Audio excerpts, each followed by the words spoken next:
ওপেনিংয়ে নেমে ব্যাট হাতে ঝড় তুলেছেন, পিচকে বৃদ্ধাঙ্গুল দেখিয়ে হাঁকিয়েছেন একের পর এক বাউন্ডারি। সৌম্যের ব্যাটের উপর ভর করে সিরিজ নির্ধারণী ম্যাচে দারুণ ব্যাটিং প্রদর্শন করে বাংলাদেশ দল। শেষ পর্যন্ত সেঞ্চুরি না পেলেও দারুণ এক স্টেটমেন্ট দিয়ে রাখেন সৌম্য। সৌম্যের এই ইনিংস নিয়ে বিস্তারিত থাকছে প্রতিবেদন। ছক্কাচারের ঝড়ে রেকর্ড গড়া ওপেনিং জুটি সৌম্য সরকার সাইফ হাসানের। মিরপুরে বাংলাদেশের সর্বোচ্চ ছক্কার ওডিআই ইনিংস, আর ওপেনিংয়ে তো সৌম্য সাইফদের রেকর্ডের মেলা। এই ওপেনারদের বিদায়ের পর ব্যাটিংয়ে অবশ্য খানিকটা সংগ্রাম করে বাংলাদেশ, যদিও শেষ পর্যন্ত লড়াকু পুঁজি নিয়েই ইনিংস শেষ করেন টাইগাররা।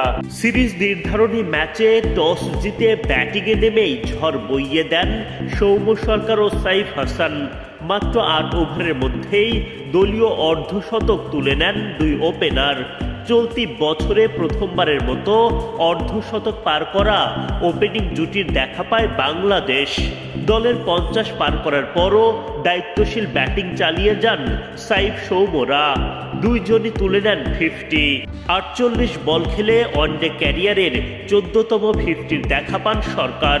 ওদিকে সাইফ তার ওডিআই ক্যারিয়ারের প্রথম 50-র দেখা পেতে খেলেন মোটে ৪৪ বল। ডাগআউট থেকে সতীর্থ কোচদের বাহবায় সিক্ত হন দুই ওপেনার। তাদের ব্যাটে ভর করে বিনা উইকেটে ১০০ রানের গণ্ডি পার করে দল। ৪৫ ইনিংস ও ২০২৩ সালের পর ওয়ানডে ওপেনিং জুটিতে ১৭ রানের দেখা পেল বাংলাদেশ।